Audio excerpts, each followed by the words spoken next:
8 minutes to showtime. 8 minutes to showtime.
Six minutes to showtime. 6 minutes.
Four minutes. 4 minutes to showtime.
2 minutes. 2 minutes to showtime.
Many years from now, would you be willing to trade all the days from this day to that for one chance, just one chance, to come back here and tell our enemies that they may take our lives, but they'll never take our freedom?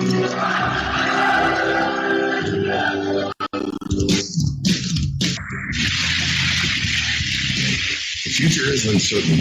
I know this. Death is inevitable. I know this. But one thing is certain. As free men, it is our right to live unencumbered and in peace. And those times are quickly drawing to an end. And in these times, peace is certainly an illusion. And as the chains grow tighter, our ability to slip those chains increase incrementally with every passing moment. Inaction is no longer an option. It's time to raise our voices like a cacophony of thunder and lightning and tell the masters no more. And this is Nighthawk, and I say, for myself, no more. Revolution Radio, freedomslips.com, because the freedom is slipping away.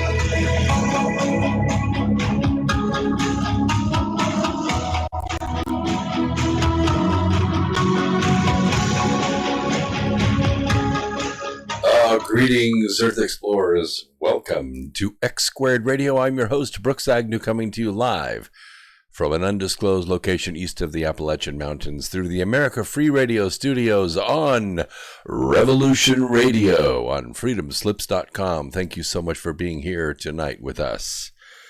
I don't know where this is going to go tonight. We got a lot of news, but we also have some breaking things happening while we're thinking about it. Sunday, we had a splashdown. NASA astronauts Doug Hurley and Bob Behnken splashed down in the Gulf of Mexico, almost right on target.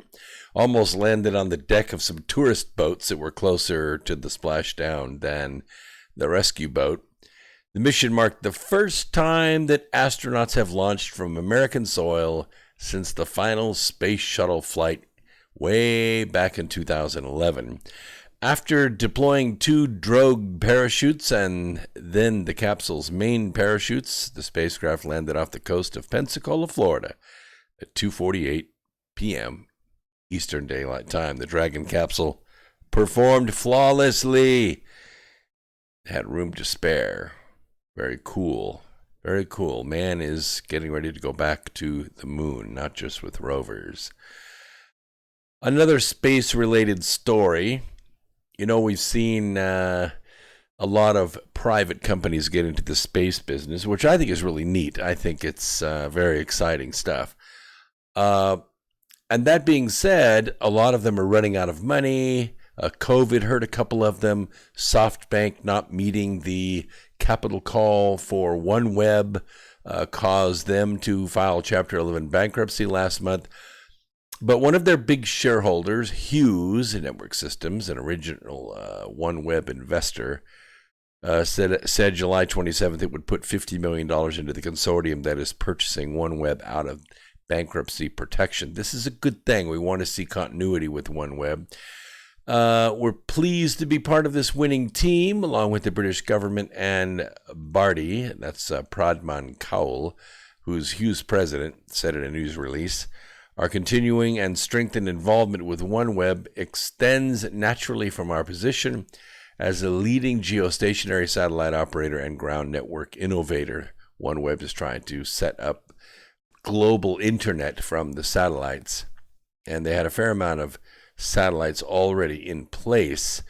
They had raised $3.4 billion, and they had launched 74 out of the 648 small broadcast satellites before filing Chapter 11. COVID put a cramp in their style. They weren't able to get the CubeSats ready for launch in time. They went to SoftBank for a capital call. SoftBank turned them down, and that was it for them. The British government and Barty placed the winning bid to acquire OneWeb in July, with each agreeing to invest $500 million to revive the mega constellation startup.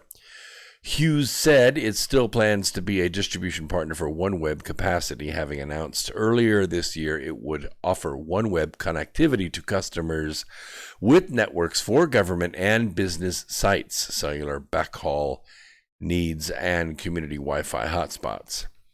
Hughes has won more than $300 million in OneWeb business for gateway antennas and other ground infrastructure that remains unfinished. Hughes had $5.4 million in unsecured claims at the time of OneWeb's bankruptcy filing.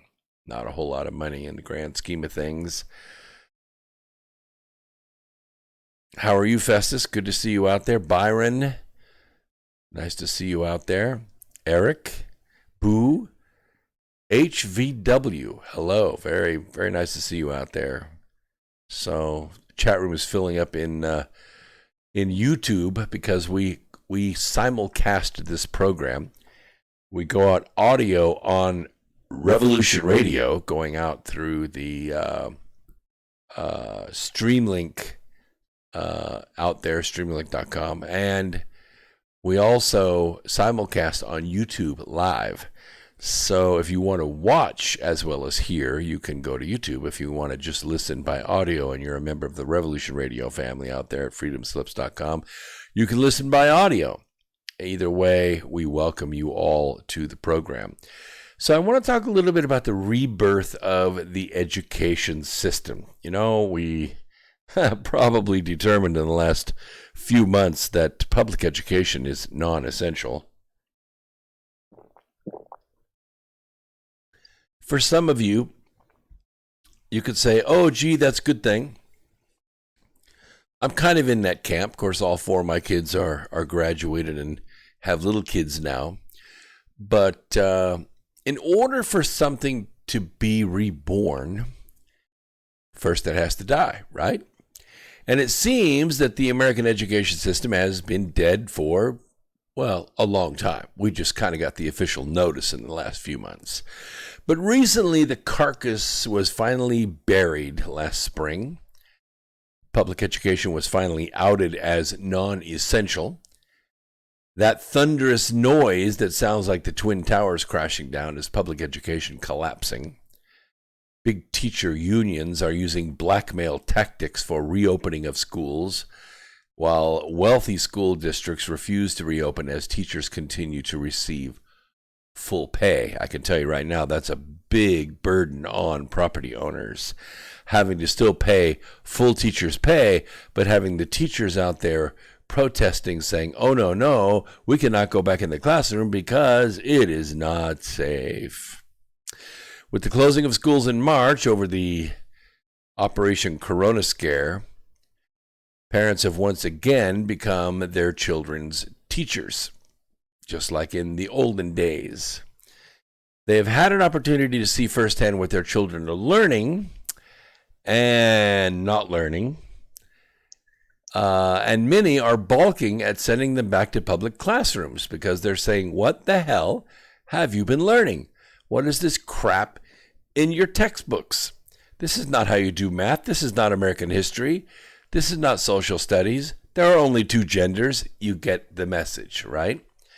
Even for schools that do reopen, virtual learning will continue along with the Twilight Zone restrictions recommended by the mysterious CDC.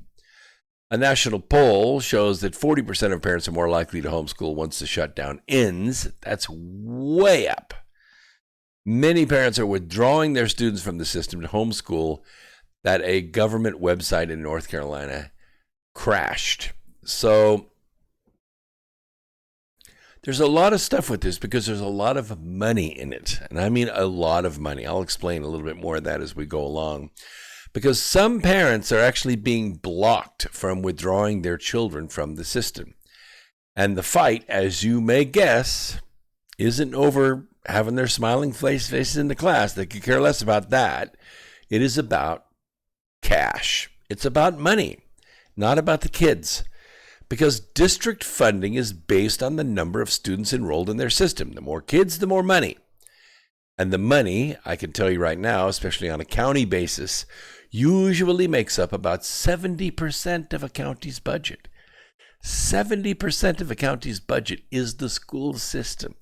It's a ton of your property taxes out there in the county.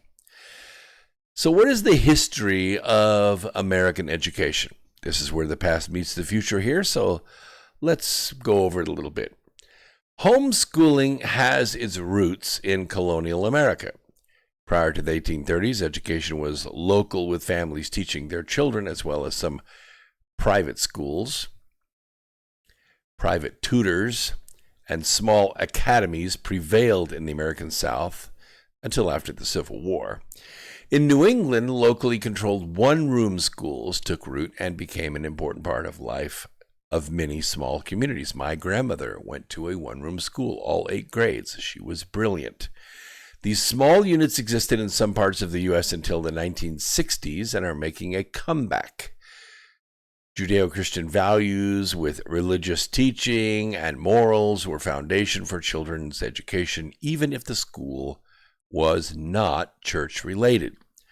They said the Pledge of Allegiance, they said a prayer, they didn't use profanity. There was a lot of corporal rules in those schools that were aligned with Judeo-Christian values. In 1837, politician Horace Mann overhauled the public school system in Massachusetts and established the first state normal school, which was a state-financed and state-controlled teachers' college.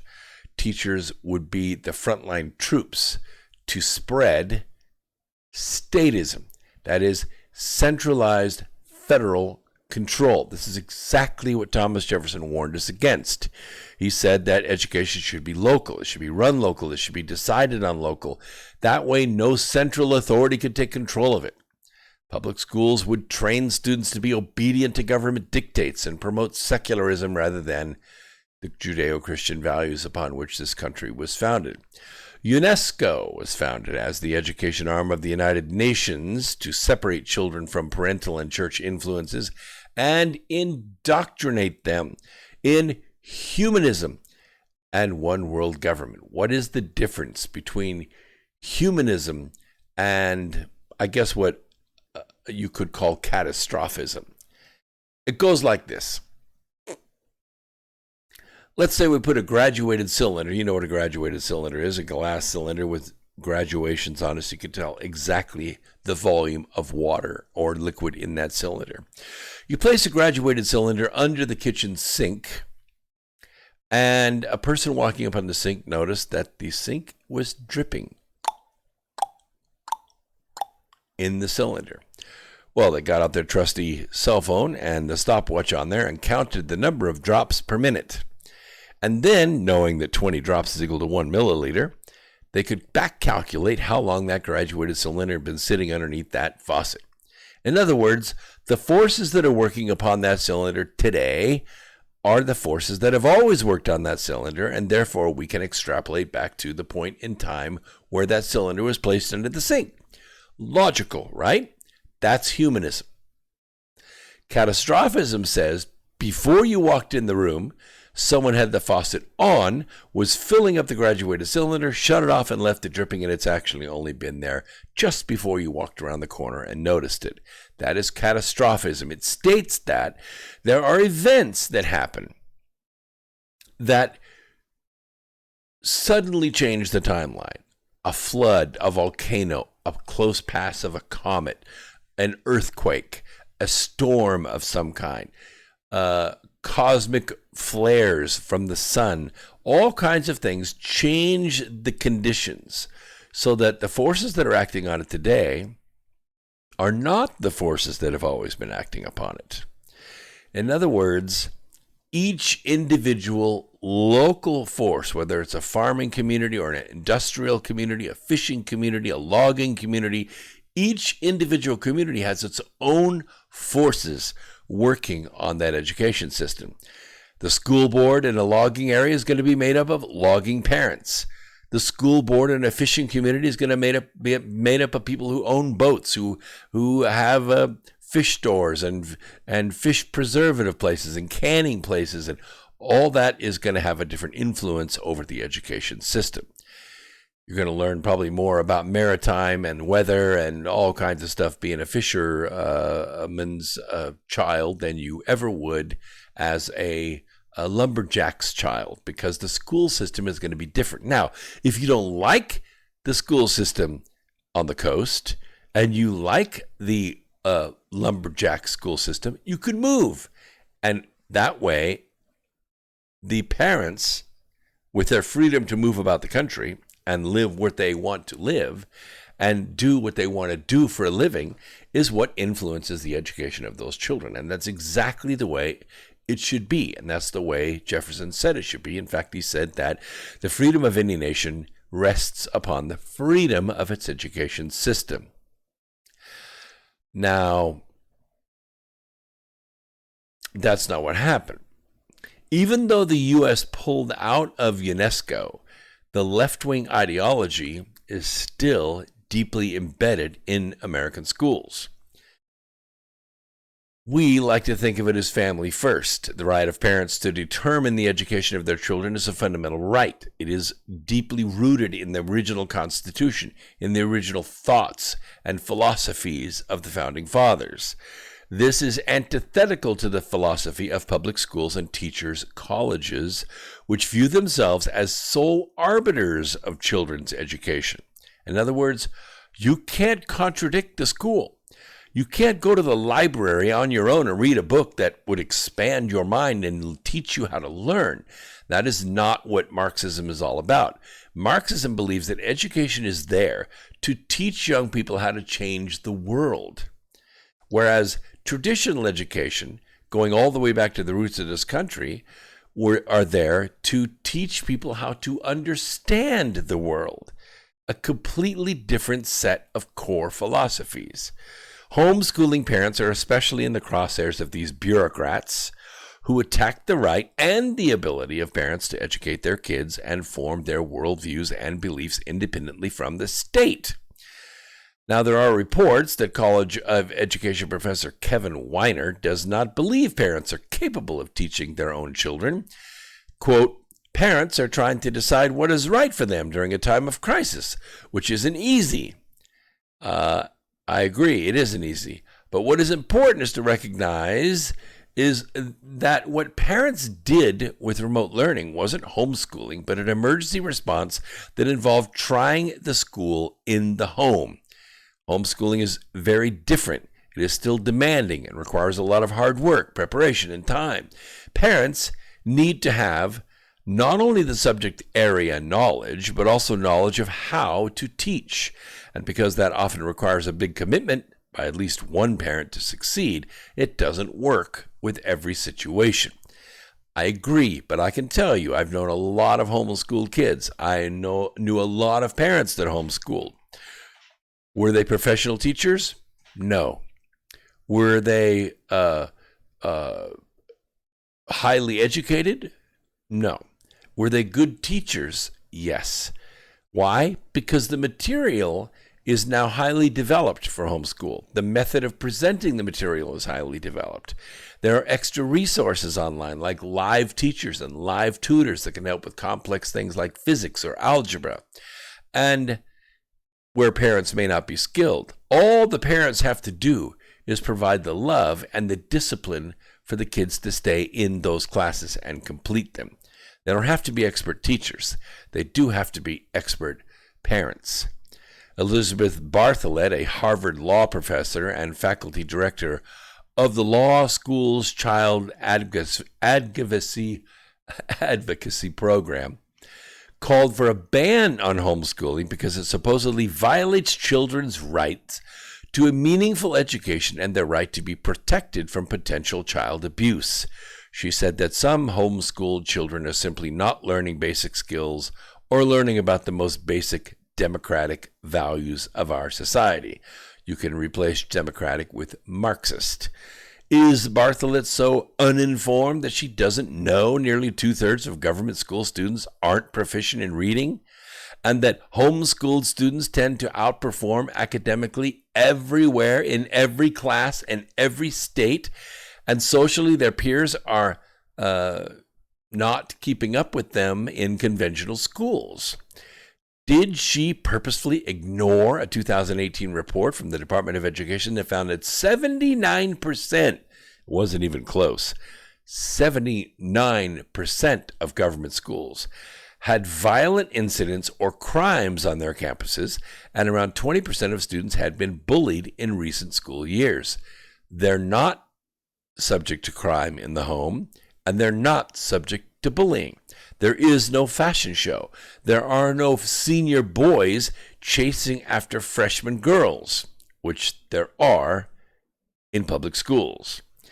As the academic performance of students in government schools has continued to spiral downward, and by downward, I mean you can go to places like Baltimore, where not one single solitary graduating senior, not one, was proficient in math. Not one.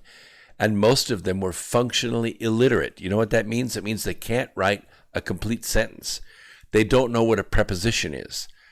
They don't know the difference between verb tenses and how to speak or write English. There has been reform after reform, and there has been no improvement. Why? Because it's not about the kids in public schools. It's about the teachers. It's about the teachers' salaries. And I don't know if you know this or not, but every single school that you go to in America that's a public school, every single one, almost without fail, has the same number of administrators as it does teachers. Does that make sense to you? Does that make sense to you at all? That they would have as many administrators as they do teachers? And by the way, every single one of them is covered under tenure, and every single one of them has a pension of 75% of their salary for life when they retire. It doesn't mean anything because these counties cannot pay it.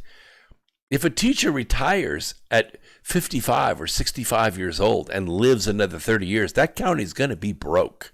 They're going to be broke.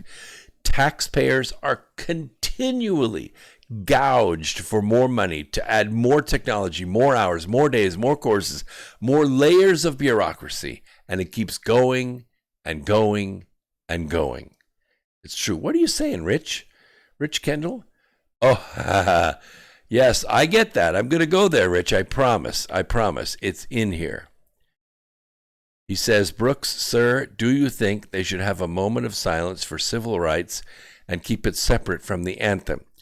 Actually, Rich, I'm okay with having a moment of silence at the beginning of a game, and people can think about whatever they want to think about. If they want to think about Buddhism, or they want to think about Christianity, or they want to think about, I hope I don't get hurt in this game, that's wonderful. Then sing the national anthem and do all your ROTC stuff, whatever you're going to do, tie that to the sports. But I will tell you right now, I am not in favor of making a bunch of millionaires kneel before the black ribbon. I'm sorry. Ain't going to happen. We're going to cover that in just a minute. So, what is the future of public education? This is really an important question. It affects you. Yes, I'm drinking through my Trump drinking straw. You see here? I got a whole pack of them at Trump Tower. It was really great.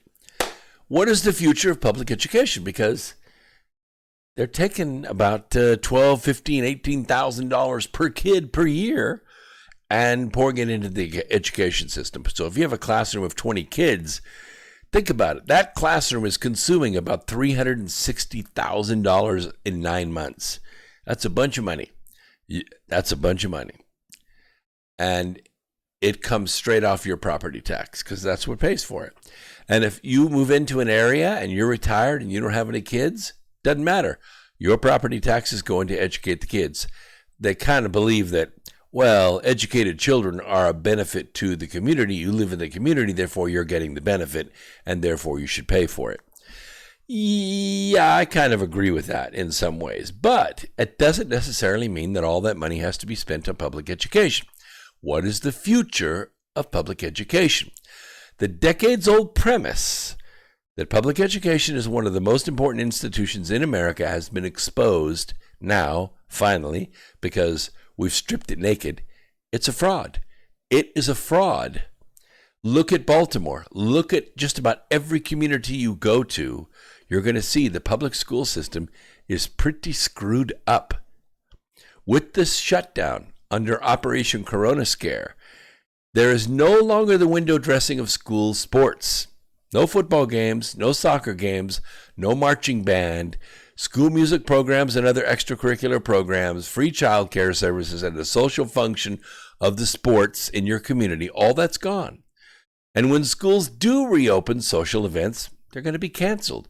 No more dances, no more football games, no more screaming basketball games this winter. That's all over. All the team sports are going to be done and gone. School days are going to be much shorter. Parents are questioning just what they're getting for their money. Wouldn't you? Wouldn't you? When you go to your county commission meeting, when you go to your city council meeting, aren't you going to be asking that question? Hey, where is all my money going? What are you doing with my money? You're going to be asking that. If you aren't, you should be. You should have time to go to those meetings now. Why should they continue to pay for the government schools that promote radical sex curriculum, social justice, Common Core, pornography, transgenderism, Black Lives Matter crap, the 1619 Project, which is supposed to be the year that slaves first entered this country, and it is, but what they forgot to tell you is all those slaves in 1619, they were white. They were white. They were people that sold themselves so they could get here, so their kids could be free. Lawmakers will have no reason to fleece the American taxpayer for more money with the new norm of virtual learning, since there will be less staff, less administrators, fewer teachers, smaller budgets, universal compulsory attendance. All that goes away, right? All that goes away. So it should be cheaper, right? But even if it isn't, Yeah, I agree, Carol. Crap is what it all is. I totally agree. It needs to be completely redone, period. Well, I think there's a lot in between redone and period, Carol, but we're going to talk about that because I got some ideas. And that's why you listen to this program, because my ideas are earth-shaking. With the exiting education alternatives, we have to think about this because you got public school and homeschool and what's in between. We got charter schools, we got private schools, we got religious schools. School is business, okay? It is a business. And if it's a business, then it is subject to the forces of free enterprise, except that public schools have kind of cheated a little bit because they're taking your taxes by force. And you have no choice as to where that money is going to be spent. That's about to change, at least with respect to education. What they've been able to do is say, no, your child will be in school or we'll come and we'll arrest you. So it's by force. They're going to take an enforcement action and put your kid in school. And then they're going to teach your kid what they darn well want to teach your kid. And then you're going to be really surprised when your kid is ready to say, hell yeah, I'm ready to go out to the streets and protest with BLM or Antifa. And you're going to go, what? Where'd you learn that crap? At school. And if it doesn't happen in elementary, it'll happen in high school. If it doesn't happen in high school, it damn sure will happen in college. The point is that the Operation Corona Scare seems to have provided the catalyst for many parents to exit the public school system. This just might be the beginning of the end of the public education as we know it today, and it's long overdue. Thomas Jefferson would be proud of you. We always knew that education must be unlimited, and it must be free of control by a central authority. Think about it. What would happen if President Trump actually does or accomplishes what he says he wants to do? And that is, okay, they're taking $17,000 a year per child out of the county budget to pay for schooling. What if now, they were to take that $17,000 and turn it into, let's say, they turn it into a voucher. Here's your school block, and it's worth $17,000. Here you go, Harvey homeowner, dad, mom of your child. Now, you can go back to the government school. You can go to the virtual learning and make sure that your favorite teacher is continually hired and your principal and maybe your quasi-virtual football games will continue. Or you could take what's behind door number one, which is a charter school. And you get to take your $17,000 block and you get to give it to the charter school. And the charter school is going to say, hey, we're going to compete for that $17,000. Oh, yeah. Not only are we going to have a better school, your kid's going to get a computer. We're going to access high-tech university class math and science. And we're going to go to live events like readings, dramatic readings of the Constitution or the Federalist Papers. We're going to teach your child about truth, justice, and the American way. And your kid's going to get excited about learning. And not only that, they're going to be brilliant. It's like, you see those kids out there in the Ivy League schools. They have all girls high schools or all boys high schools. And they wear a uniform, with the little patch here on the breast. It says, such and such a Oak Leaf school or such and such a Ivy Leaf school. And they wear a tie and a white shirt. But their classes are top drawer. They're taught by college professors. They're taught by people who can speak French and Latin. And by the time they get out of this prep school, they can go to any college in the country and get first pick because they've got this class of education. But you think, but Brooks, how in the world could I ever afford that? because you have the Trump block, you see? You have the Trump block. You know how much it costs to go to a really good private school in your neighborhood? If they're not in high school up to ninth grade, let's say K through 8, it costs about $800 or $900 a month. $800 or $900 a month. So if your kid's going to go, let's just say it's year round, okay? They're going to get a 2-week break in the summer and a 2-week break at Christmas, and they're going to get a 2-week break at Easter. Okay, they still get the 6 weeks off, but it's spread out, and that way your kid doesn't forget everything they ever knew over the 2 months that they're off on summer. You don't have to pay for daycare and worry about latchkey kids and all that stuff. You just get 3 2-week breaks throughout the year. So that's, say they're going to go 11 months, and it's $900 a month. All right, that's $9,900 a year. Well, but I got $17,000. That's $9,900.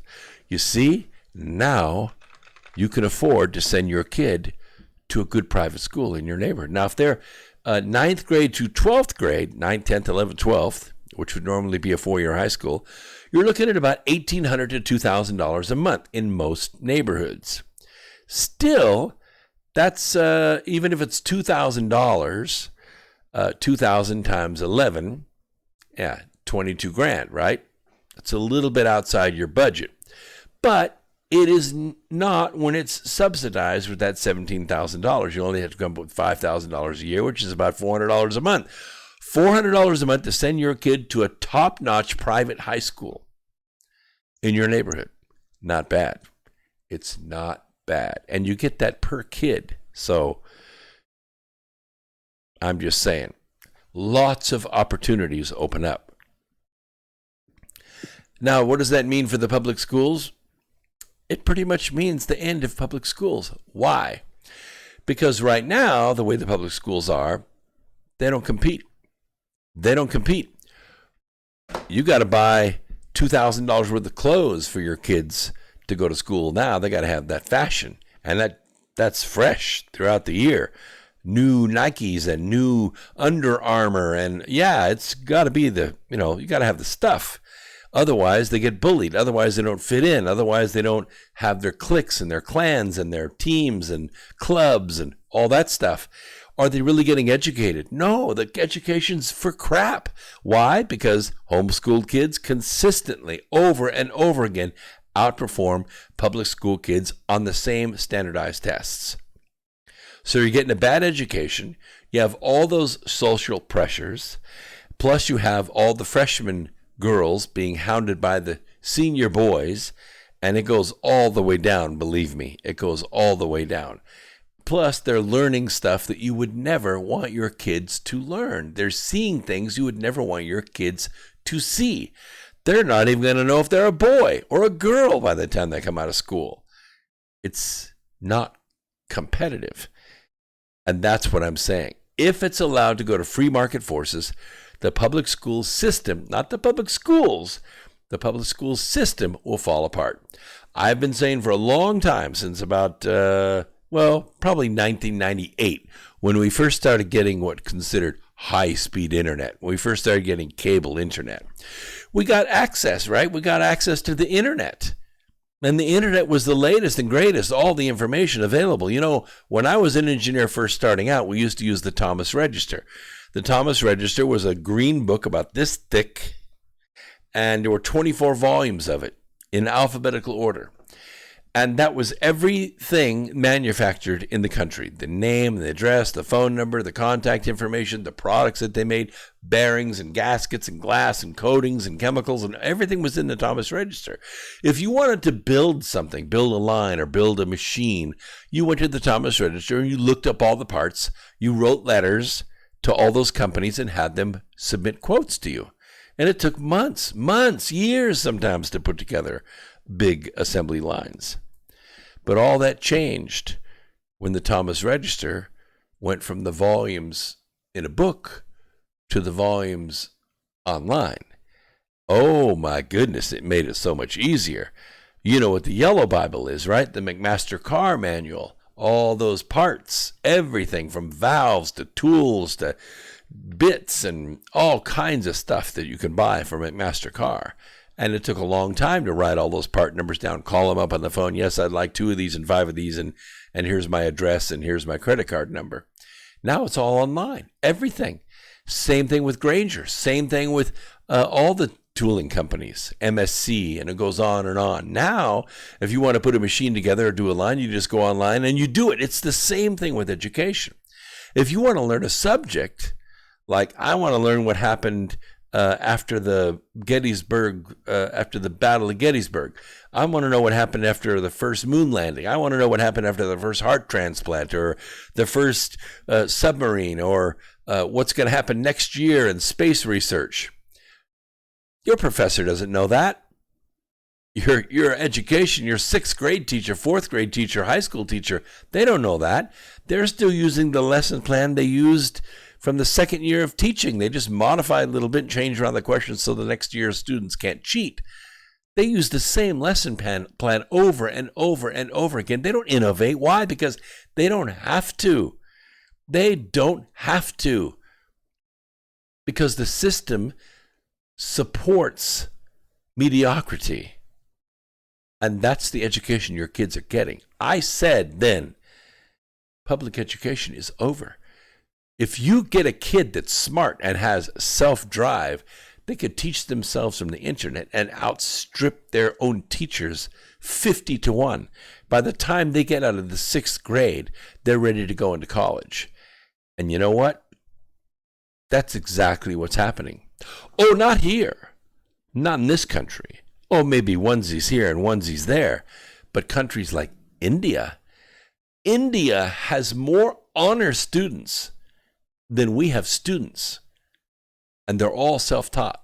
They all were just pointed in the right direction, shown how to use the tools, and said, go do something that's never been done before. They come here to this country on an H-1B visa. We call it the genius visa. They don't come here to get a job. They don't come here to take your job. They come here to create whole industries. Whole industries are created by these geniuses that come here because they have learned way beyond what you could from any public school system. They come here not to get a job. They come here to create whole companies with thousands, tens of thousands of jobs. And they're everywhere, all over the world. It isn't your kids that are changing the world. It's their kids that are changing the world. And that's why the public school system should probably go the way of the history books. And that's why the public school teachers that are sitting there on tenure, drawing full pay to sit at home and then protest because you want them to go back to work because they think Operation Corona Scare, well, it's just too scary. We can't go back to school and face those kids. We might catch something. Free enterprise. Let's make it happen. All right. I promised that I would talk about this, and I'm going to. Yes, it's true, Leslie, and I that's one thing that I do miss. When my boys were in school, one of my most favoritist things ever to do was to go to the high school football games in October. And it was so much fun to sit up in the stands and to be 45 or 50 degrees, and we'd be wearing jackets all huddled together, having hot chocolate or popcorn or a hot dog or whatever, and your kids out there playing football against another high school. Oh, we're cheering and we're rah-rahing, and we got in for $5, and it's amazing entertainment, and it's Americana. It's Americana. Or to watch a night game, in baseball in high school. It is Americana, and I miss that too. I miss that too, Leslie. A lot of kids stay in school because of sports, and the good scholarships run into the NCAA. I totally agree. And for a lot of kids, that's their ticket out of a bad situation. A bad situation. I think that there's a way that intramural sports could be done. I've lived in lots of counties where my kids did not participate in school sports. Frankly, school sports were too competitive. In a lot of the neighborhoods that we lived in, because I was a junior engineer working my way up, there were a lot of kids that were older that should have been in the next grade. I don't know how to put that politically correct, but they ran fast and they hit hard. And kids that were maybe got into school a month or two younger than they should have because they were a little smarter, they can't compete. So what we did is we played in city leagues. We played in county leagues. Oh, my kids played baseball and basketball and football and soccer. Absolutely, in city leagues. And they were just as competitive. You don't need school sports to have sports. I can take you right now within 6 miles of where I live right now. And there are probably 10 different sports complexes: soccer, softball, basketball, pee-wee football. None of it's school related. None of it is public school related, but it's filled with kids, and it's all intramural sports. So, Leslie, there is a way to do this. And NCAA, they don't care where they get their talent. I promise you, their scouts will go right out here and look at these soccer fields.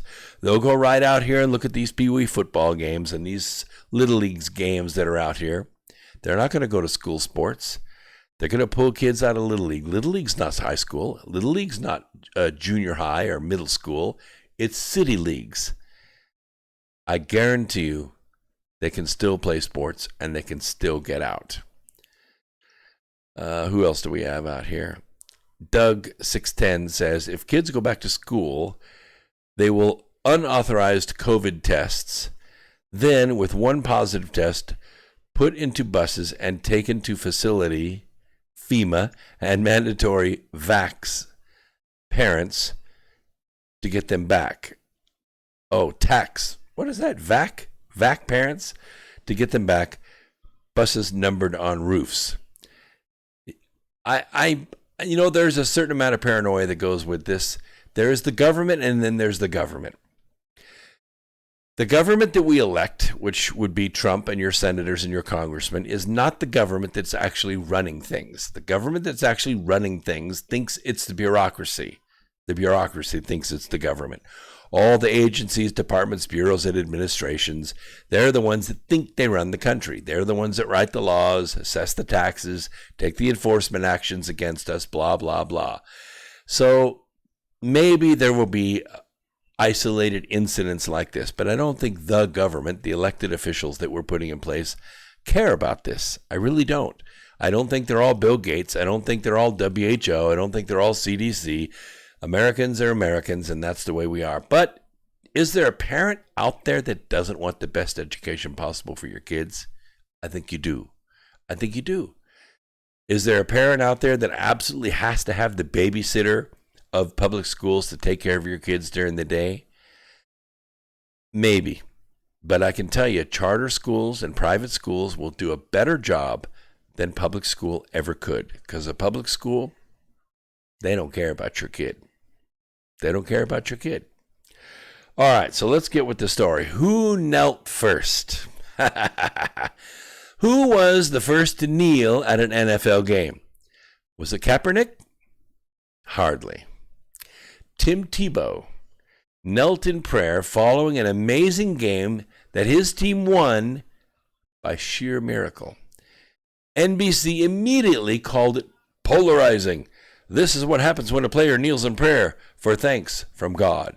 However, when an NFL player kneels in protest of police brutality against black people, it's considered unifying. Now, while the NFL outrage poured in on all fronts over weekend after weekend after weekend, resulting in mass protests among football players that were heavily encouraged by both the media and liberal celebrities to kneel during the national anthem, it is interesting to note that about 6 years ago, these same outlets bashed quarterback Tim Tebow for kneeling on the field in prayer. In 2015, NBC's Matt Lauer called Tebow, and I quote, one of the most popular and polarizing quarterbacks in NFL history, close quote. But that's just some of the nicer things the media has aimed at Tebow for daring to flaunt his Christianity on a public forum. In 2012, the camera whore, Chelsea Handler, said that if she dated Tebow, it would be reverse rape. CBSChicago.com called Tebow little more than an affable simpleton earlier that same year. And when the New York Jets hired Tebow, Nation's sports editor Dave Zirin accused them of moving backwards 30 or 40 years because LGBT fans didn't like Tebow. They don't like God either. It wasn't even a real controversy perpetrated by Tebow. He didn't commit a crime or start a protest. He was simply expressing thanks for blessing his team with a win in spite of his own lackluster performance. CBS Sports columnist Greg Doyel said in a 2011 column that if Tebow had more class, he'd just kill dogs or get drunk and run over somebody and maybe end their life, close quote. The stream of unjustified hate was unending against Tim Tebow. It still is. The Washington Post's Michael Frost described the split between Tebow and Kaepernick as representative of the split in Christianity. He said, quote, "It feels as though the church is separating into two versions, one that values personal piety, gentleness, respect for cultural mores, and an emphasis on moral issues like abortion and homosexuality, and another that values social justice, community development, racial reconciliation, and political activism," close quote. On January 7, 2007, Tebow was featured prominently in an ESPN Outside the Lines feature on homeschooled athletes seeking equal access to high school athletics in other states.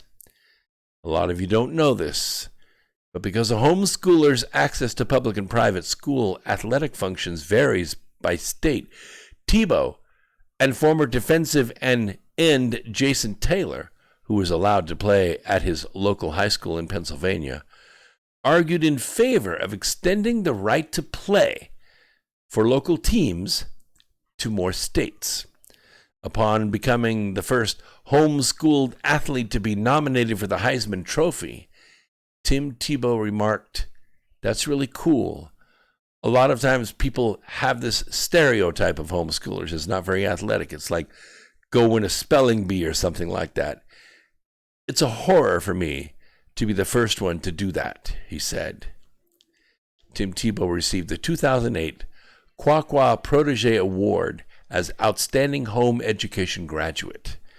Tebow became the Florida Gators starting quarterback during the 2007 season, when he became the first college sophomore to win the Heisman Trophy. In 2008, Tebow led Florida to a 13-1 record and its second national championship in 3 years, and was named the offensive most valuable player of the national championship game.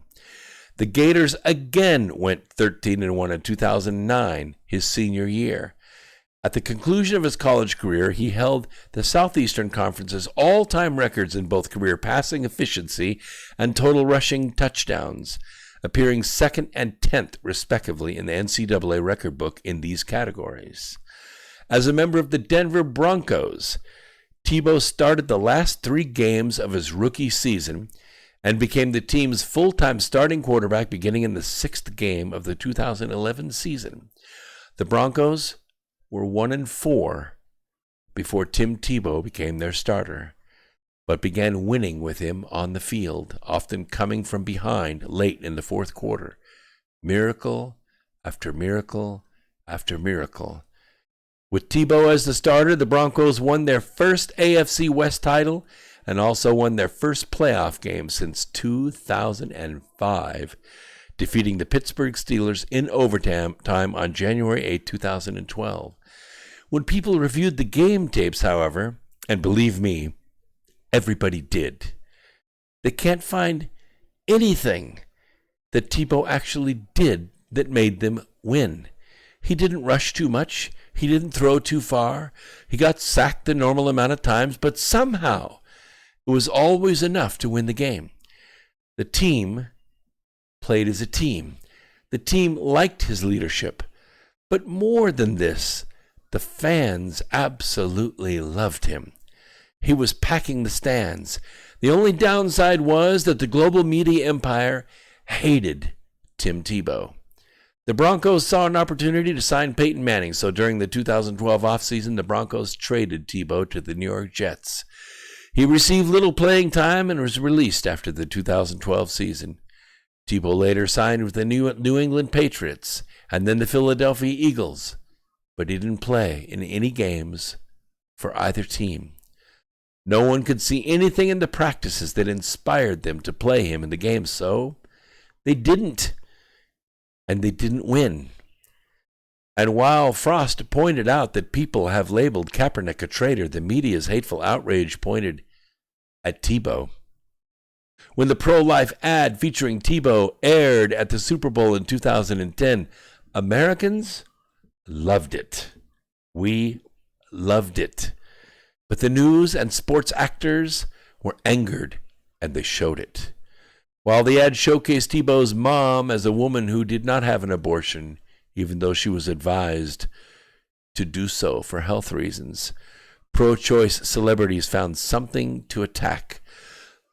Joy Behar from The View said that even though Tebow turned out a success, he could just as easily become some kind of rapist pedophile. What a ridiculous attack.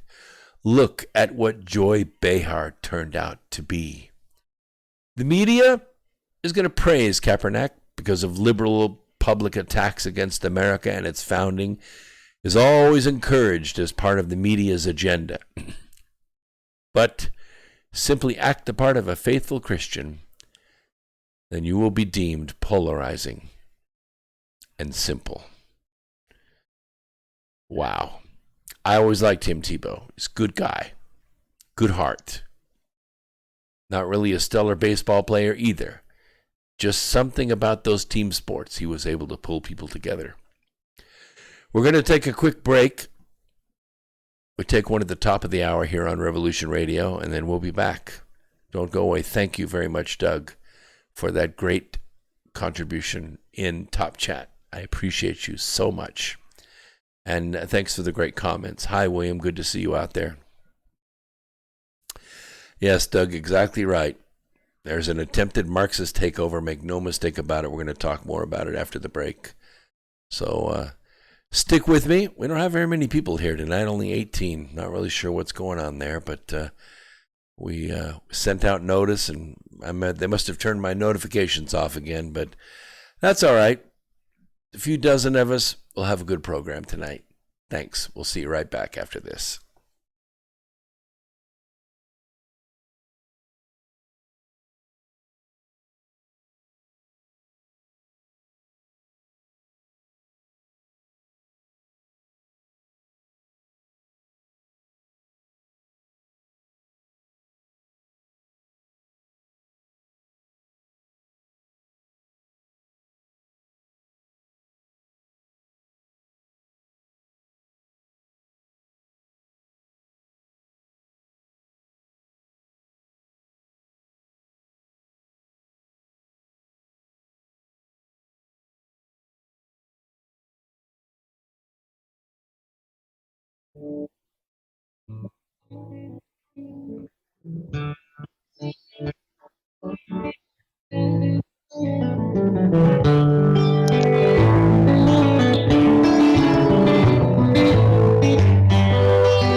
Radio at freedomslips.com. We'll be right back after this message.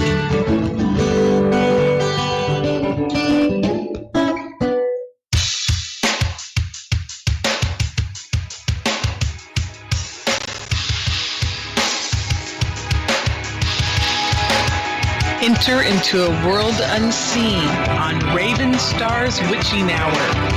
You will encounter eclectic topics from the realm of spirit brought into our matrix of truth. With your host, the Solaris Blue Raven. Solaris will bring you an array of unique guests covering topics from ghostly spirits to amazing anomalies, covert technology, UFOs, and shadowy global events. And that's right here at Revolution Radio, freedomslips.com, Saturdays, midnight till 2 a.m. Eastern Time. Revolution Radio, where information never sleeps. Let the magic rise.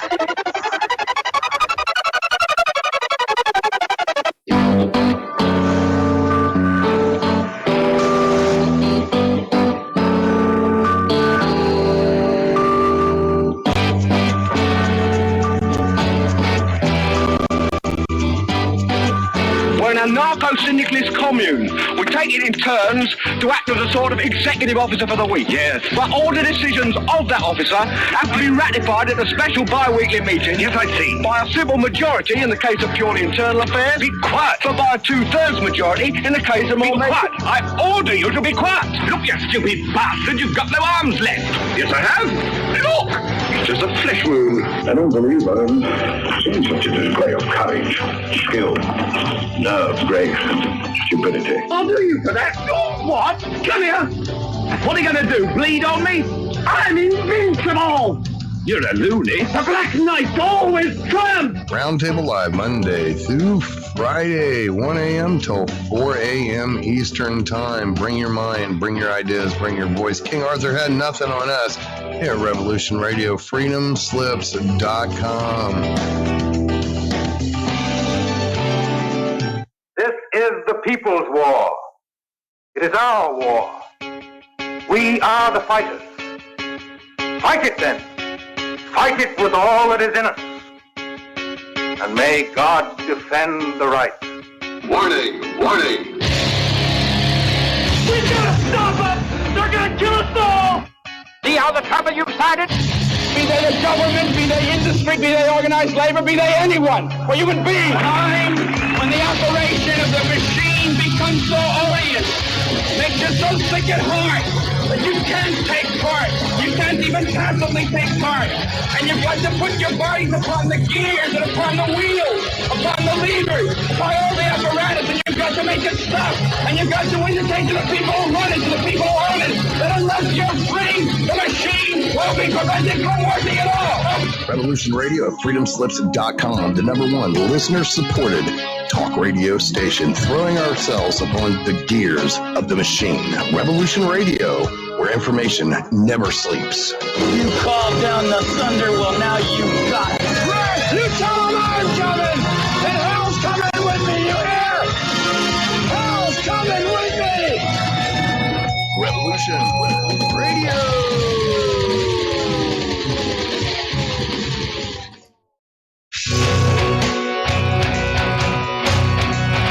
All right, thanks for listening while we took that short break here at Revolution Radio, freedomslips.com. And yeah, we're going to get back to your host. Thank you so much, Mr. Producer, and thank you for that wonderful commercial break. Thank you for the wonderful comments in the chat room. Doug says, I started out at Revolution Radio in my awakening 10 years ago. Brooks got me back. I appreciate that more than you know, Doug, because we are here live at Revolution Radio on freedomslips.com, the #1 listener-supported talk radio program on the web.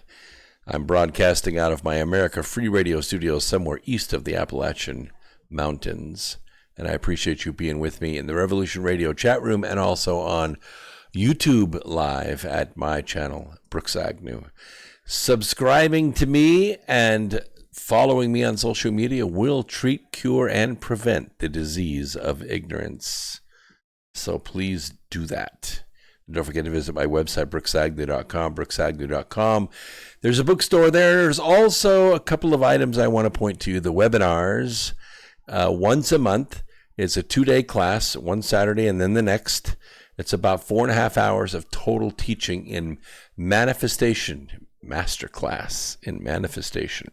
It's the best $47 you can spend on yourself. So sign up for that. We do have already scheduled our class for September, so you can sign up for that. And also the other thing is to pay attention to the store, because in the store there's also a page for autographed books. Now, I don't have very many books in there because this is made up of inventory that I had purchased and had shipped to various venues around the country because I had a very aggressive speaking schedule for 2020. We made one conference in January, and then Operation Corona Scare kicked in and shut us down. So I had to get all those books back, which are now in my inventory here, and I'm offering them at a special price, autographed. So if you go to autographed books, you'll see as you order those books, there's some inventory of each one of those books out there. You can buy the book. Two things are going to happen. First, you're going to get the autographed copy of that book from me, and I'm going to send you a link, a free link to download the complete audiobook of that book. So you'll not only have the hard copy with my signature in it, but you'll have the audiobook to go with it for free. And that's as a bonus. That is something to have, because if you're not a great reader, don't worry about it. I read them for you.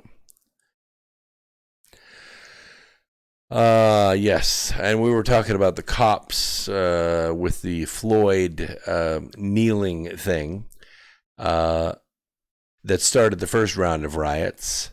Now we have seen the body cam films from the cop himself and all the minutes and minutes and minutes of haranguing that went on prior to getting Mr. Floyd out of his car, which was a definite challenge, and his resistance all through that.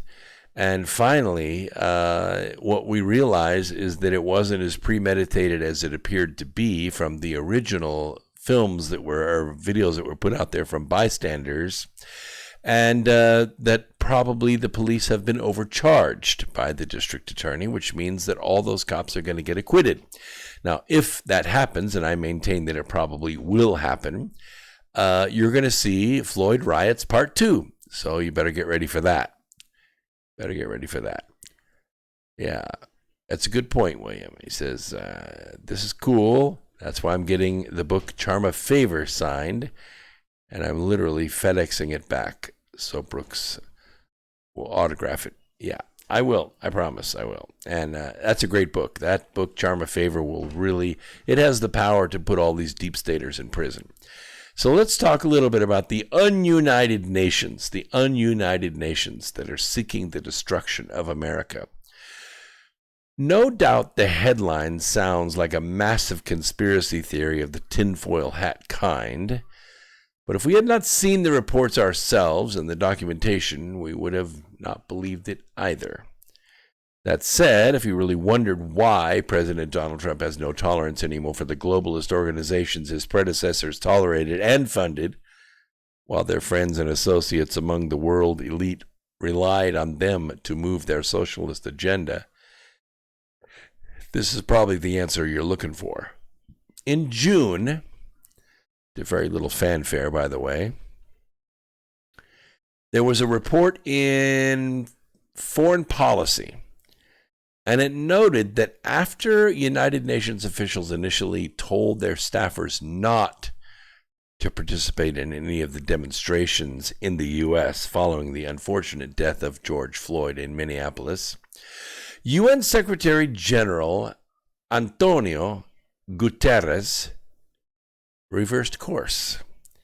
He informed UN personnel in an email that there's no ban on personal expressions of solidarity or acts of peaceful civic engagement, provided they are carried out in an entirely private capacity. In other words, don't blame us, but we're giving you the authorization. Yeah. Speaking to UN staffers at a virtual town hall meeting last week, Guterres had acknowledged that many UN colleagues would like to be more vocal. They would like to be more active in response to the popular protests against racism and police brutality in New York and beyond. according to a video recording of the event obtained by Foreign Policy. But he said they would have to restrain themselves.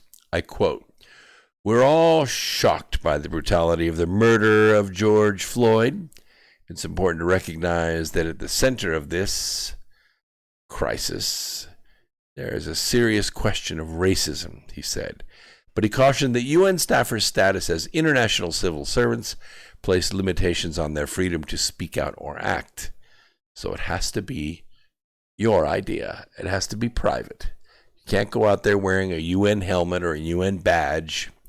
But the UN chief reminded staffers that anyone who wanted to express their support for the protests had to limit their activities to reposting tweets and social media messages by him and other senior UN officials.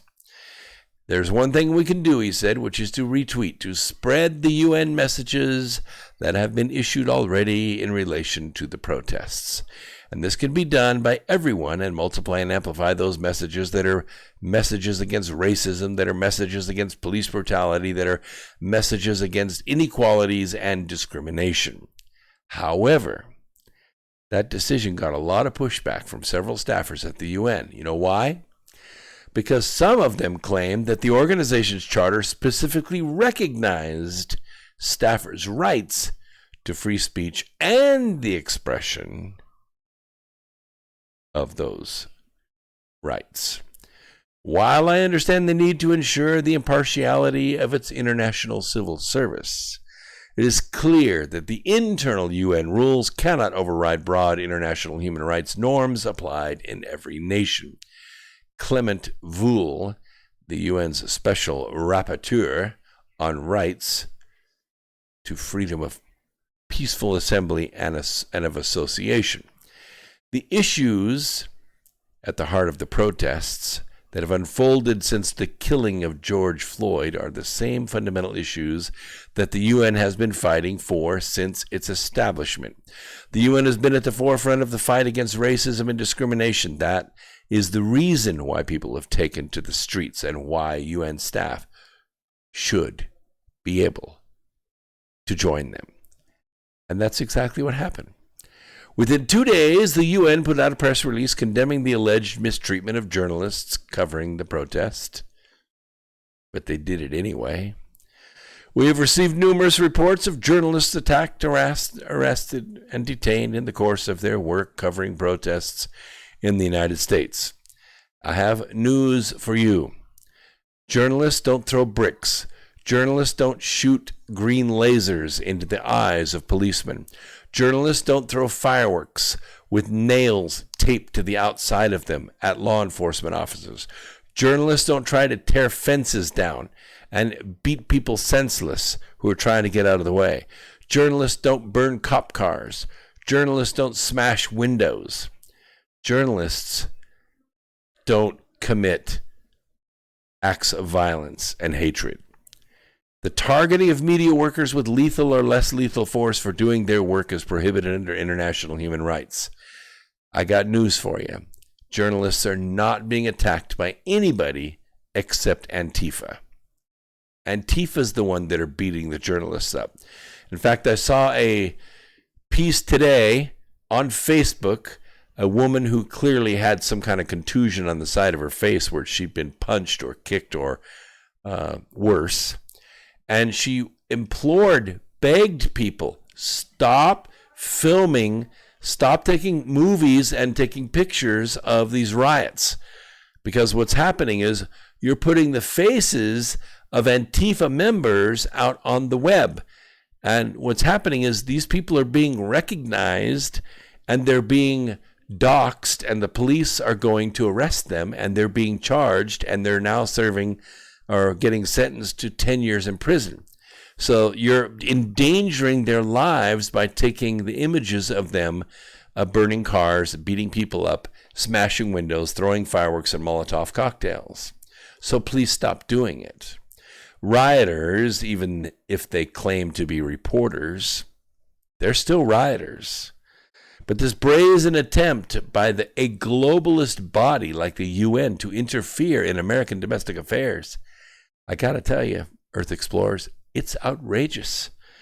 The Trump administration should make it crystal clear the UN has no jurisdiction on American soil, and it should never, ever attempt to exert any. There are a whole lot of Americans that would love to have a UN helmet in their trophy case. Don't try it. Don't try it. Many people, about 77% of Americans, believe that civil war is now inevitable. It's inevitable. Groups such as Antifa and Black Lives Matter grow ever more confident thanks to 269 separate corporations funneling hundreds of millions of dollars into their hands. They're moving around. They're committing cyber attacks. They're being provided weapons, money, drugs, housing, food, some of which is being used to purchase automatic weapons parts smuggled into the United States by China. One shipment and one shipment only has been caught. The other shipments have gotten through.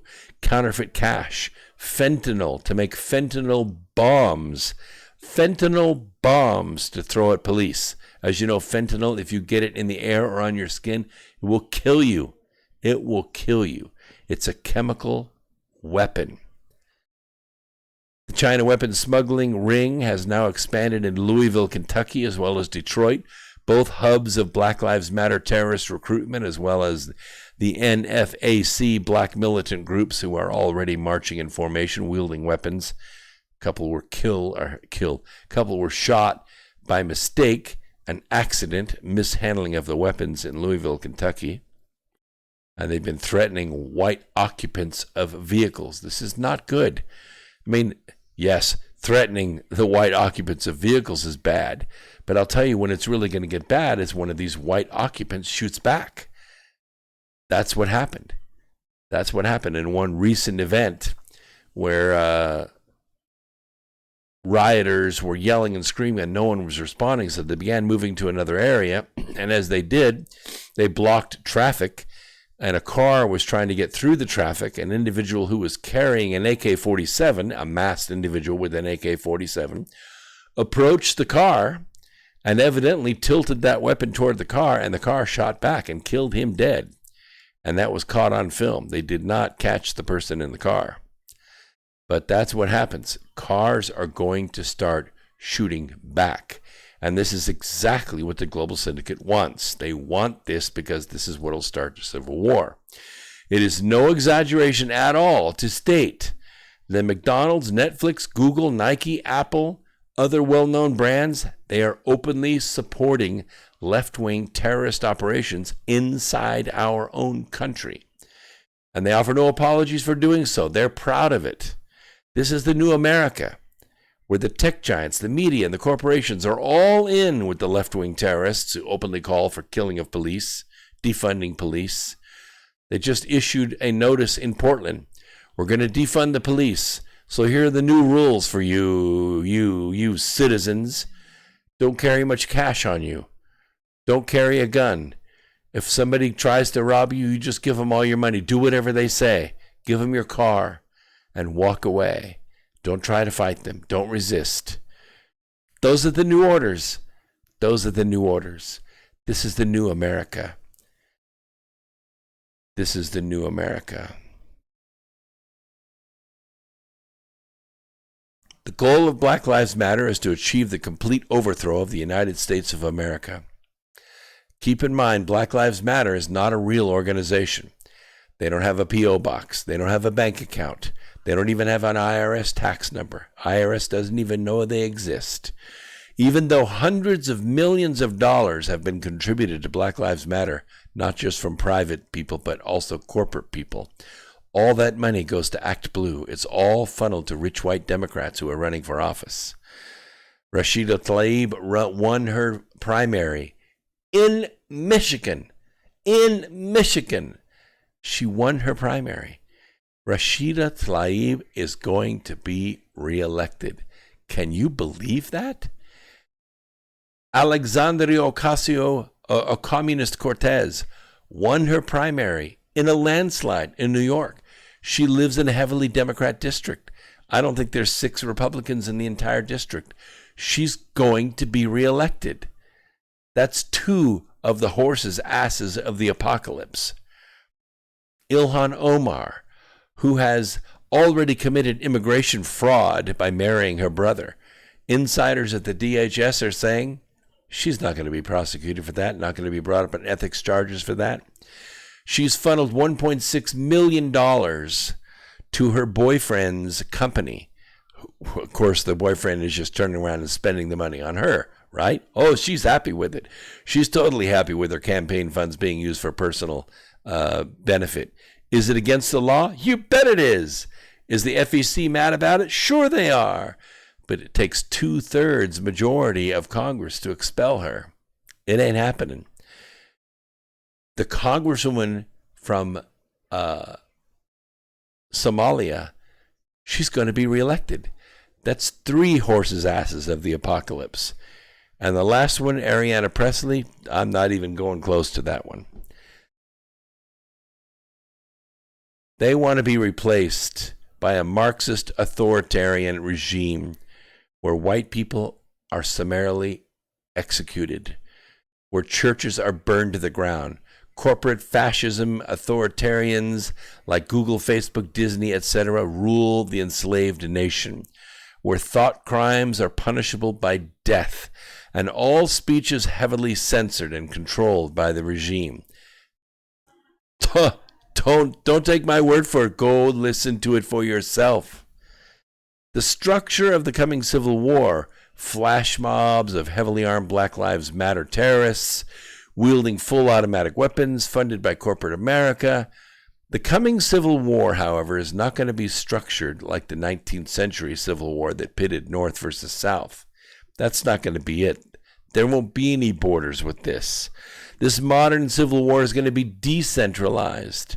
It's going to be rapid in its deployments and organized using pro-terrorism online platforms such as Facebook, Twitter, YouTube, all of whom are run by the very same lunatic left-wing criminals who will be waging attacks against America. The full-auto weapons and silencers used by left-wing militants will be funded by corporate America, by the CCP, which has already donated over $500 million to so-called social justice causes, just a money laundering operation to buy more weapons for BLM terrorists. Remember that the next time you make a purchase of anything, including a Big Mac, a Netflix subscription, or a pair of name brand shoes, you may be funding terrorists that you don't want to fund. The structure of the upcoming civil war is not going to be anything like you've seen in the U.S. history books.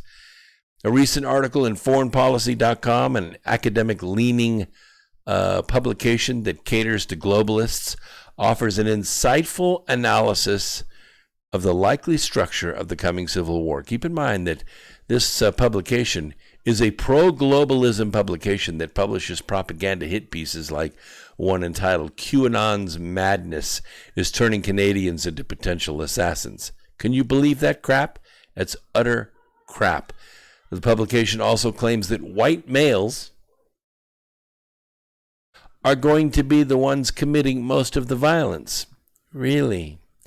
Magically leaving out all the other people who are actually committing most of the violence in the streets of America today. Lots of this NFAC stuff, which I am not even going to read. Their manifesto is a joke. For the United States, the shape of future homeland conflicts will be asymmetrical. They're going to be distributed. They're going to be heterogeneous, which means they're going to be everywhere. A contemporary homeland conflict, likely self-composed with numerous dynamic factions organized by digital tools around ideological and affinity networks, would likely be a patchwork of affiliated insurgency groups and their counterparts engaging in light skirmishes along the overlapping edges of their networks, mixed with occasional high-value terror attacks against soft and hard targets.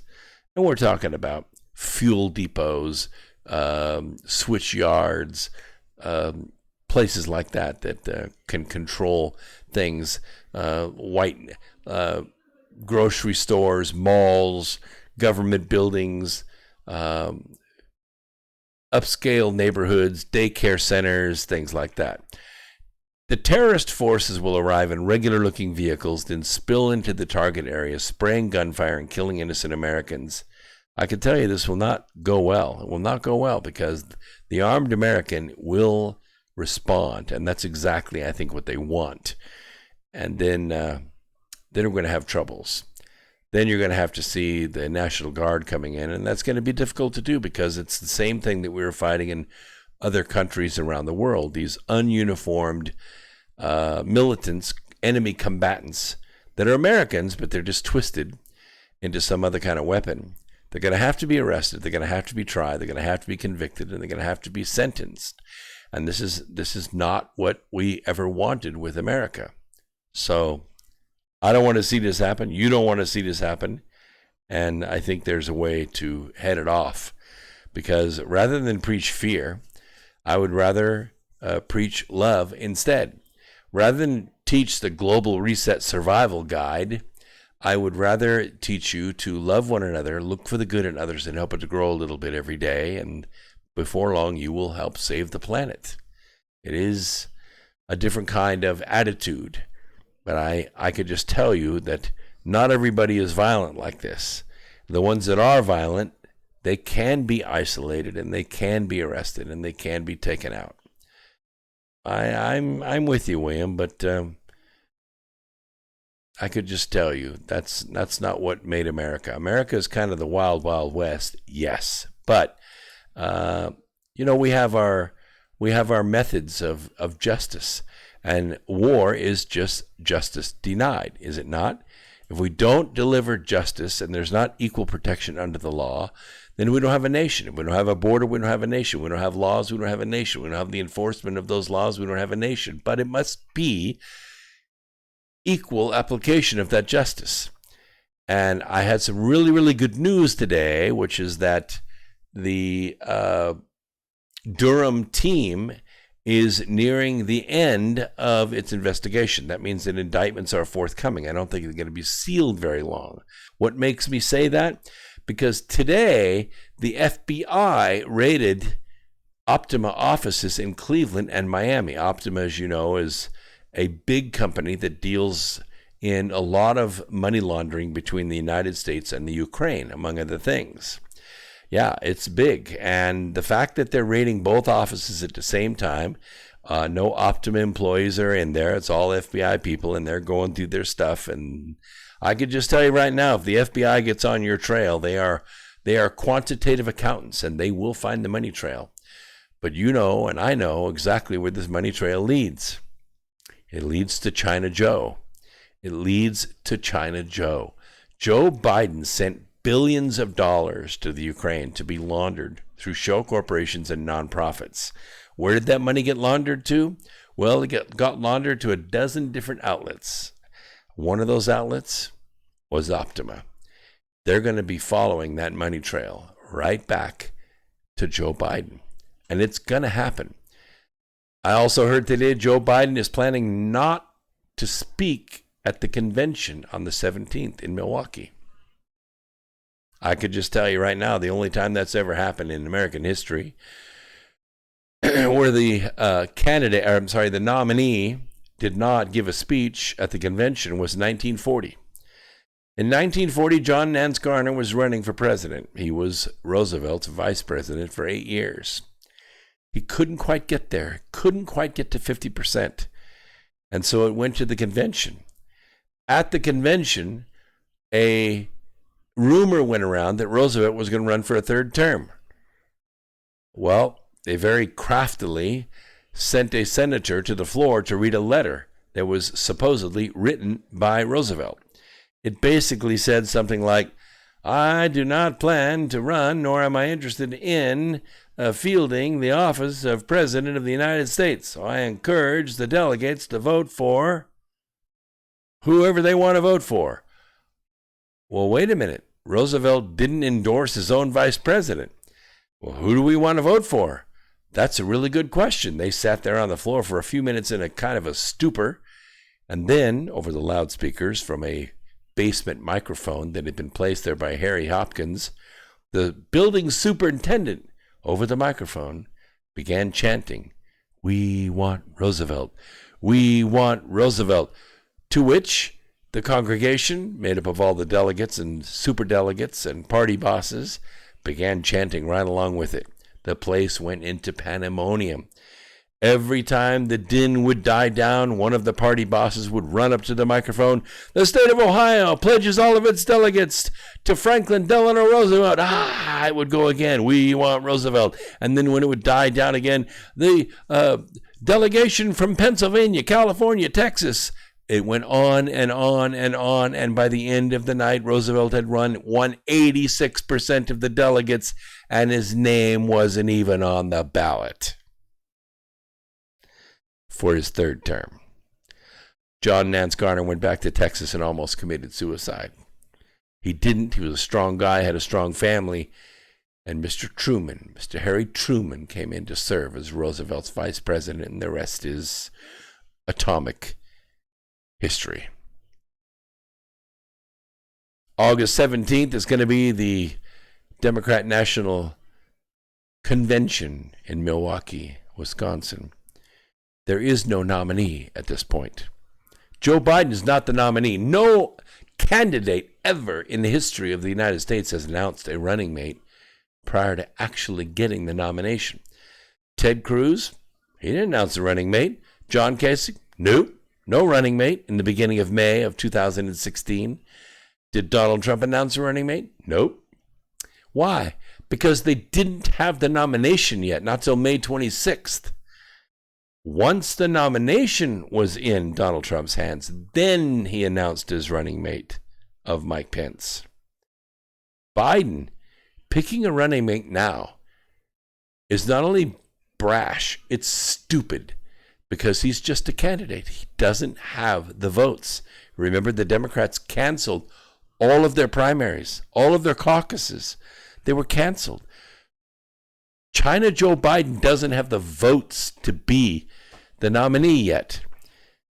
Assuming he gets that at the convention, I would say him not attending the convention, not going out on the convention floor and making a rah-rah speech to get those last few votes and then the superdelegates to win the nomination, not doing that, I don't think he's going to get the nomination. Frankly, I don't think he can keep a fresh diaper from showing through his pants, from peeing his pants, long enough to go out on the floor and make a speech. He's in mental and physical decline, and it's accelerating. It's so bad now he can barely finish a sentence, let alone a thought. You expect him to go out on the floor and command 9,000 or 10,000 people in that convention in Milwaukee, Wisconsin? He's not going to do it. He never could do it, even when he had all his faculties. He couldn't do it then. Every word that comes out of his mouth is a lie or a canned speech stolen from someone else. So what does that do? Where are they going to go? How are they going to do this? Man, I would love to have a ticket. Oh, man, I would love to be sitting in the rafters of that place, because I could tell you what's going to happen. If Joe Biden doesn't win those delegates in the first round, and there's a good chance he might not, then it goes right back to the floor. Oh, yeah. Heels up Harris, right back in the mix. Spartacus, ready to go. Got his campaign speech in his hip pocket. Little Peter Buttcrack, oh, yeah, they'll all be there. They'll all be there. Tulsi Gabbard, yep. Crazy Bernie, oh, him and Alexandria Communist Cortez are going to do selfies all over the floor, giving away $50 a picture. I can tell you right now, it's going to be a falderall, and the second vote will go by, and maybe the third. By the time they get to the third, hopefully they've got enough votes they can pull together a candidate. Bet you it's not Joe Biden. Bet you it's not Joe Biden. Why do you think the entire Republican machine has not turned on him yet? Because he's not the nominee yet. Oh, I know what you say. But what about Michelle? Michelle will come out. Oh, people love her. She'll get the nomination. Don't count on it. Not that she wouldn't win it. Here's the deal. She's got it made. He, she, young, good-looking, healthy, rich, famous, Secret Service protection for the rest of their lives. They don't have to do anything. They don't care about America. They could give a rat's behind about America. They care a little bit about Netflix maybe because they're going to do a big old documentary on them and their thoughts and their lives and how special they are. But they could travel anywhere they want, anytime they want. They got more money than them and their grandkids could ever spend. They're popular, they're rich, they're healthy. Why in the world would Michelle Obama ever throw all that away? Because you know the first thing that's going to happen. Look, it's okay. I'm all for transvestites being first ladies. I have no problem with that whatsoever. But I don't think we're ready for a transvestite president or vice president. And once you become a candidate in this country, all bets are off. It doesn't matter if you were a first lady. It doesn't matter. When you become a candidate and your name goes on the ballot and the ballots start going in the voting box, it's all bets are off. And I could just tell you, once they start going up Michelle Obama's skirt, they're not going to like what they find. And that's why I don't think Michelle Obama will get in. Oh, she'll make speeches, she'll campaign for him, but she's not going to be a candidate.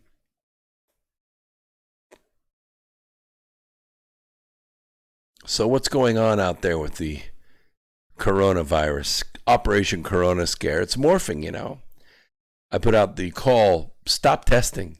Whatever you do, if you're not sick, for God's sake, don't get tested.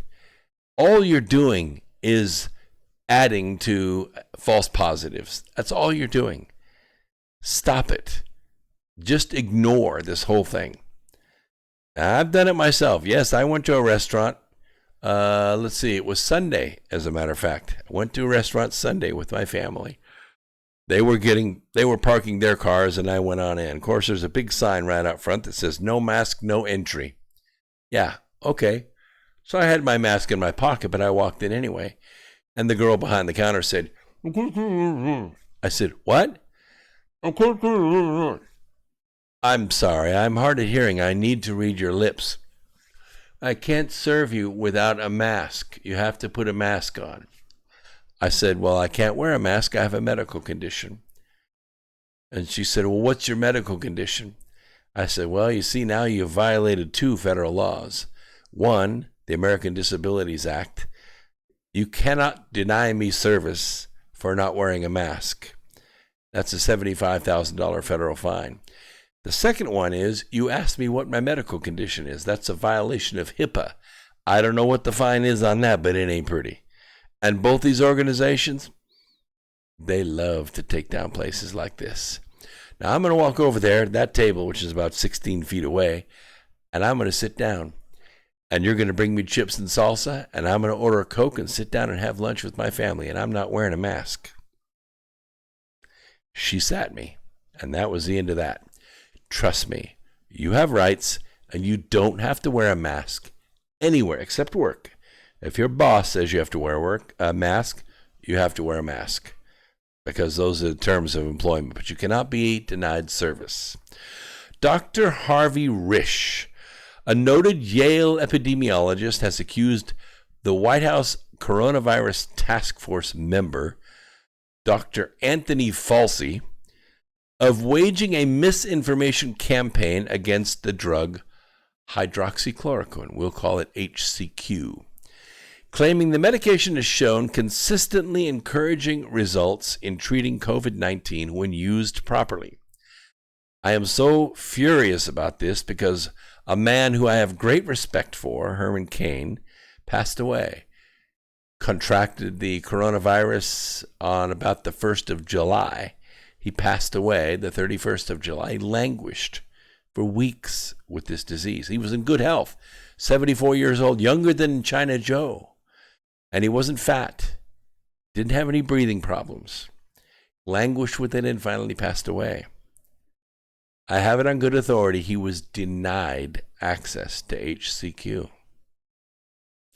Their hatred killed him. Their hatred killed him.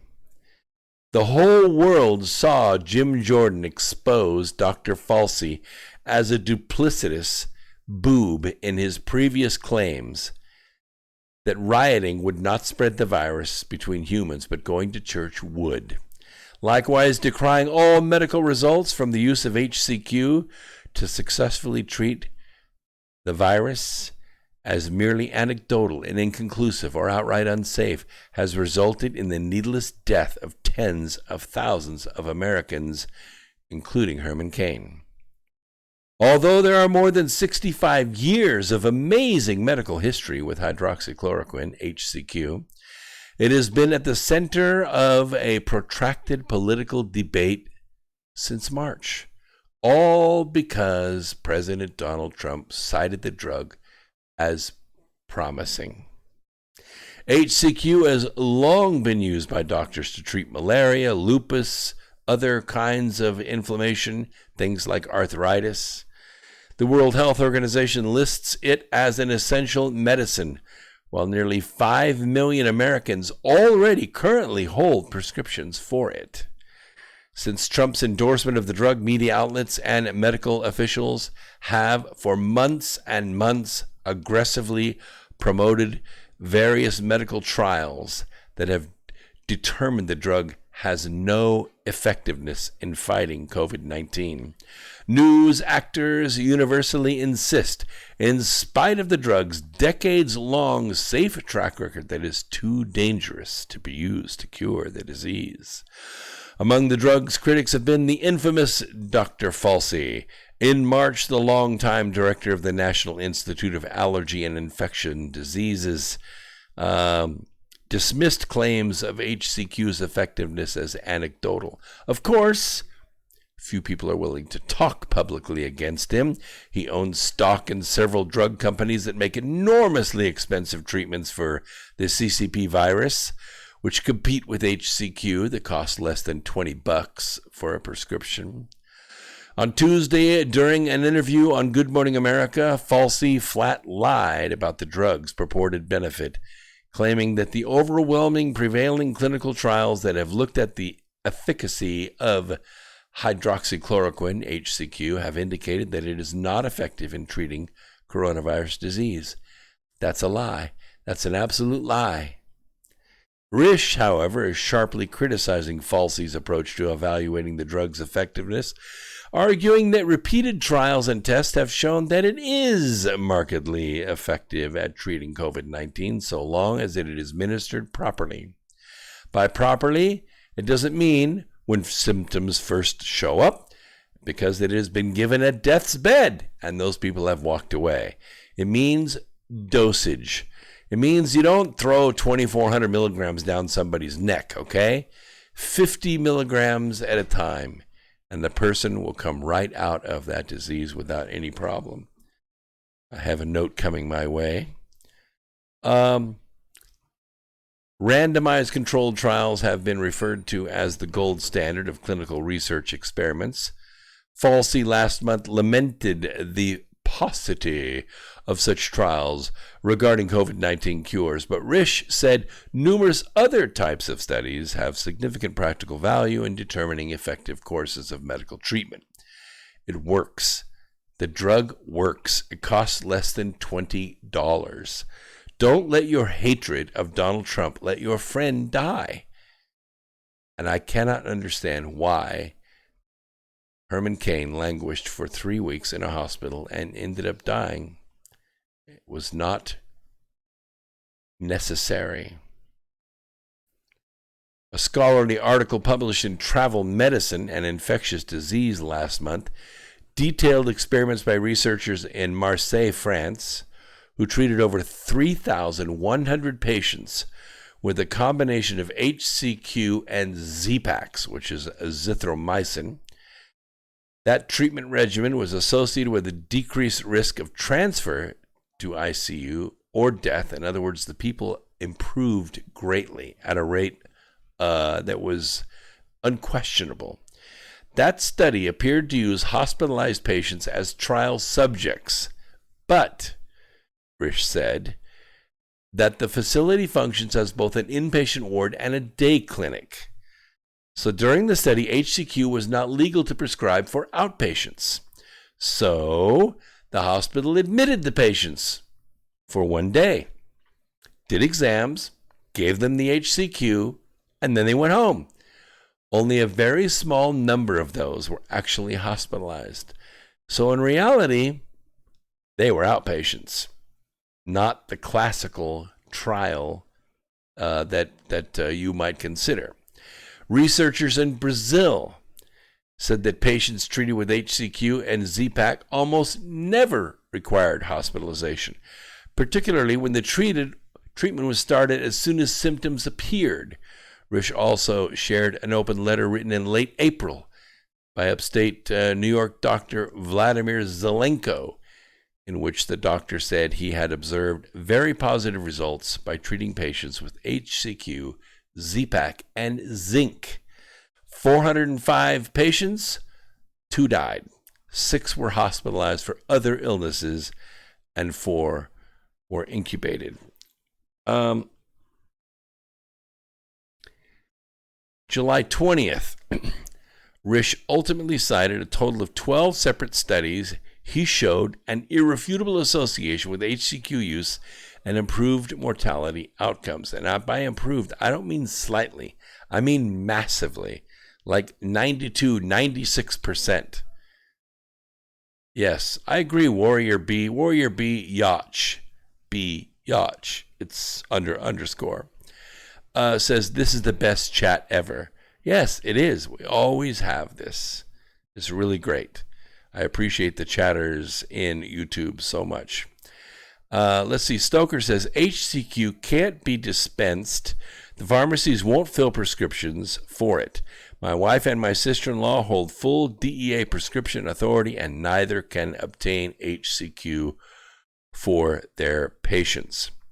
I don't know which state, Stoker. Please tell me which state. I'm sure that there are ways of getting this prescription over state lines. There are ways of doing it, I promise. So, by the way, I have a family member who tested positive for HCQ, for COVID. Is my son. He's in Kansas City, Missouri, I'm sorry. And he's already on the mend. So I recommended some things that he's taking. He didn't have to take the HCQ. We Agnews have a tremendous immune system. But he's just doing 1,000 milligrams of vitamin C every 2 hours. And it's working. He's already over the cough. So it's only been a few days. A couple of weeks, he'll be as good as new. His boss caught it a couple of weeks ago, and that's how he got exposed. His boss is already over it. She drove to MX for it. Let's see. I don't know where. Mexico. I see. Okay. Well, I suppose you could do that. Idaho and Alaska. It's possible.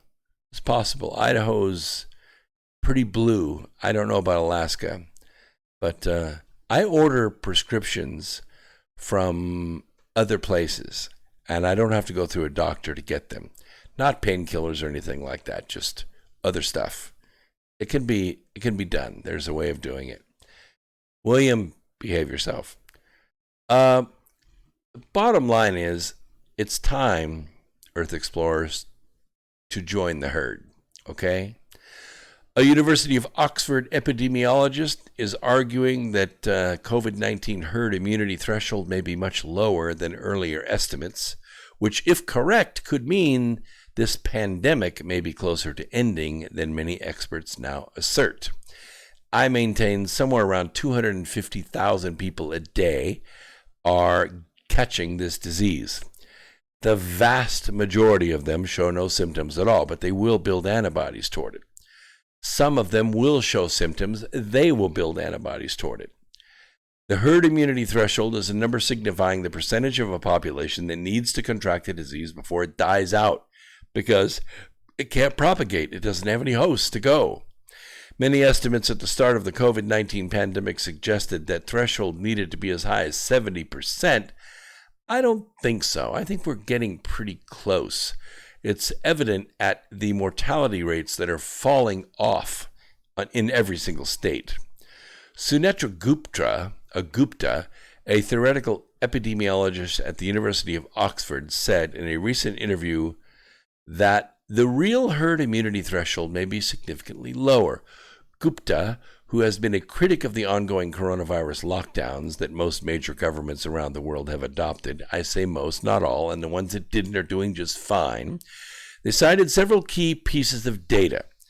They include antibody surveys and the behavior of the virus when lockdowns are lifted.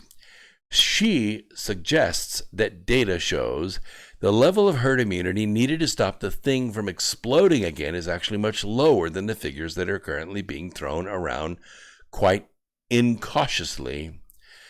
Gupta, in the interview, also expressed astonishment at what she called the bellicose language used with respect to the virus, namely the widespread desire to annihilate the disease. You don't have to do that. We are the cure. We always have been.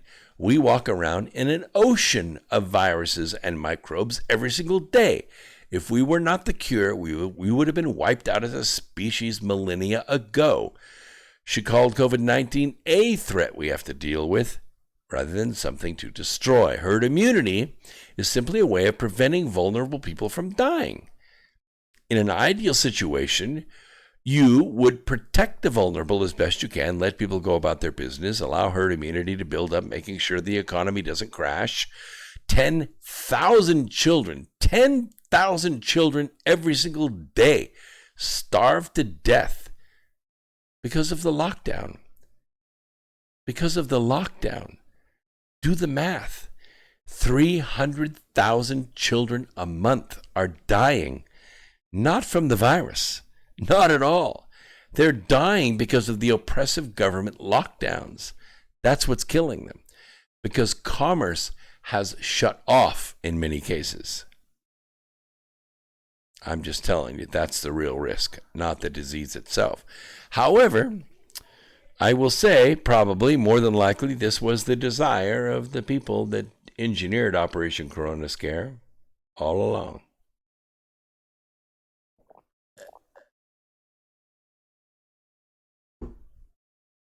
Donald Trump, back in January, things were blowing and going. 2020 was going to be an amazing year. Stock market was higher than ever. Employment was higher than ever. Unemployment lower than ever for all classes of humans in the United States. Donald Trump was saving the world. Lots and lots of economies were rebounding. People were rebelling against globalism all around the world. And I can tell you right now, the global syndicate, they didn't like it. They didn't like it one bit. And they knew right away that they needed a way to smash the Trump economy. And the coronavirus was their ticket. They used it. They used it to generate a push to lock down, to flatten the curve, to lock down the Trump economy, and they smashed it. But the economy was very healthy. It wasn't artificial. It was real. There was real value. There was real momentum. And what happened was, as soon as communities began to reopen, it began rebounding. And as soon as they saw the rebound, the movement to try to shut it all back down again started all over again. Now they want another shutdown. It's not going to happen. It's not going to happen. The momentum is there. We are back, and we're growing. And we never shut down our plant. We wore masks everywhere we went. We disinfected the plant every weekend, and we just kept going. And we've done fine. 1,300 employees, and we're just still rocking. And we're not making as many fridges as we want to, but we're making a lot. And it's coming. Yeah, Alexandria Ocasio-Cortez sucks. It could be. I'm not exactly sure if she does or not, but I know her policies are terrible. There's a way out of this. And the way out of this is to break the words up. Deadly coronavirus pandemic. Okay, they've taken the word deadly off. Now it's just coronavirus pandemic. Everywhere you hear, everywhere you read, all hours, all channels, it's coronavirus pandemic. Pretty soon, we're going to have to drop the pandemic off of there. Yep, it's just going to be coronavirus. And then it's going to lose a little bit of its sting. And we're probably going to have to live with it forever. It's just an engineered virus that made it into our system, and then we remade it the human way, because we are the new factories that make this stuff happen. And no, I don't have 1,300 employees. There are 1,300 employees at the plant. I am one of them. At our building with 1,300 employees, there is very little risk. We take a lot of precautions, and we've kept right on going, and it's working just fine. I think a lot of companies are learning to deal with it. Steven says, love magnesium oil on my carpal tunnel syndromes. Yeah, I use a CBD ointment. I put it on areas that have a little bit of pain and chronic pain, which I say chronic. It lasts for a couple of months and then it goes away, different areas. So I put that on it, and it tends to overnight greatly reduce the inflammation. Inflammation is the cycle that leads to more pain. So if you can close that down, it works really well. Okay, let's talk a little bit about TikTok. A lot of you have seen TikTok stuff out there. The video is really, really good. It's a popular app to create short looping videos. It's owned by ByteDance, a Beijing-based internet technology company. It debuted in China under the name Douyin in 2016. In 2017, TikTok launched for Apple and Android devices outside China. It has been super popular among the young. And the trouble is that it shares your data with the CCP. And that's not what we want to have happen. So I do not recommend that you put that app on your phones. If your kids have it on their phones, get it off. Researchers have raised serious privacy and data security concerns about the app for years. In 2019, TikTok paid $5.7 million fine in the Federal Trade Commission for illegally collecting and exposing locations of young children, as well as failing to delete information on underage children when instructed to do so. They're tracking your kids. They know where they are, when they are there, and if they want to abduct them, they can. So whatever you do, get the app off your kids' phones. Stop using it. Unlike Western social media companies like Google that collect user data mainly for targeted advertising, which I don't mind. I like to see ads I like to see and not the ones I don't. ByteDance works closely with the Chinese CCP, and they promote government-sanctioned propaganda. They track you. They censor speech for users both inside and outside of China.